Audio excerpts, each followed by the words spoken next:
Watala, punta mo natin si Miss Carla. Carla, ano meron?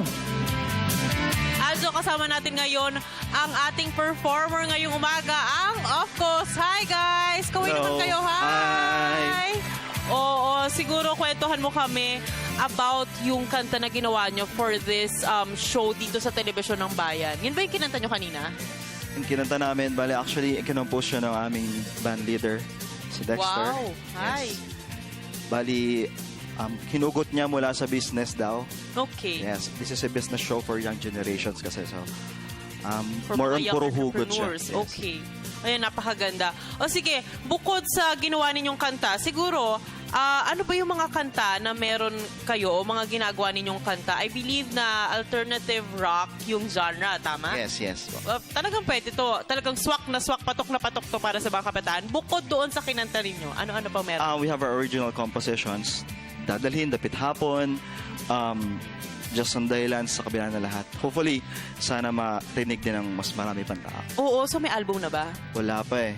Oh, yun ang kailangan namin abangan, Yes. di ba? Oh, siguro invite our viewers kung meron man kayong gigs or kung meron man kayong social media accounts, saan ba nila kayo pwedeng sundan? Yes, please like us at Facebook, facebook.com/offcoastband. Paki-like na lang po yun. And also, I would like to plug na rin Entrep TV, starting this February 6 na. Every Saturday, sana panoorin nyo, 4:30 to 5 p.m. Huwag niyong imimiss yan. Marami kayong matututunan at marami tayong pupuntahan. Thank you so much, Of Coast and Omar. Maraming salamat sa inyong lahat. Ito naman, balikan natin ang ating GMB Barkada na si Jules at si Aljo. Yeah, gusto ko yung pangalan. Of course, gusto ko talagang umalis. Lagi bibiyahe. Ganda ng show, no? Oo, for kids naman. Alam mo, meron din tayong ano dyan meron tayong segment dito, yung entrepreneur. Pero maganda to para mga bata turuan na magnegosyo, di ba? Mga young entrepreneurs. Okay, so napag-usapan natin kanina ang problema ng mga taxi, tungkol sa mga abusado, ginagawa nila improvements sa servisyo ng ating mga taxi dito sa Pilipinas. Sa akin naman, ICT Awards. 10 years na pala yung ginagawa dito. Canada yung isang Canadian company nag-aayos yan, pero dito nila kinikilala yung mga ICT companies. Okay, so... Di ba, ang maganda dito sa, yung kanina pinag-usapan ninyo, di ba, sa balita lumalabas na ngayon nagda-drug test na para sa mga abusadong taxi driver, sama? Yeah, mandatory talaga yan, pero ginagawa lang nila randomly. Tsaka Ngayon, surprise. randomly na kasi ang dami na. O kasi di ba, ang daming mga lumabas dati, may katana pa yung mga May samurai, isipin mo, may samurai sa loob ng taxi. pakalabo. Oo, yan, kumakalat pa yan sa social media. May pahabol ba tayo? O meron pa tayong pahabol na isa. Wala na nga lang tayo. Hindi na, bubukas na lang. Kaya bukas na lang yan sa ating Lusog. Daming content.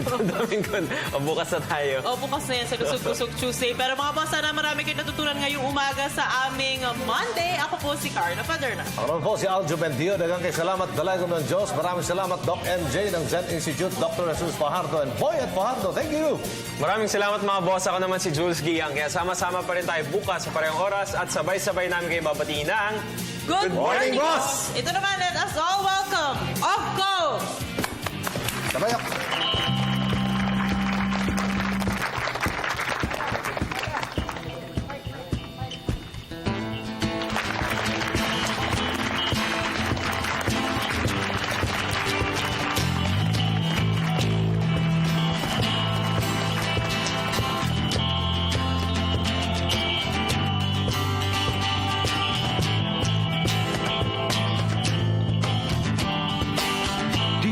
Malaman kung hanggang saan ka dadalhin ng iyong kalungkutan.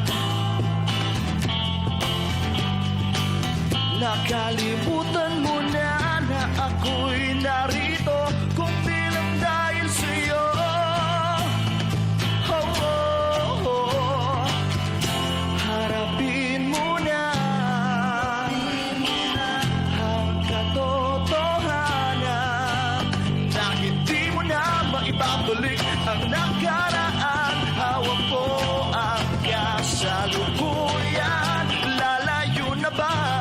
At itatali na lamang ang lahat-lahat sa alaala. Kung iiwasan mo, narito ako, handang umalalay para sa'yo.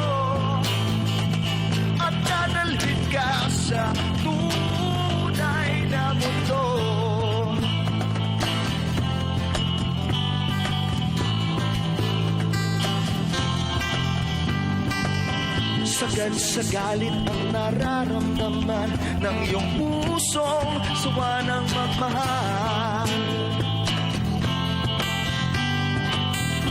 Binalutan ka na ng kamunduan, nakikiusap ako.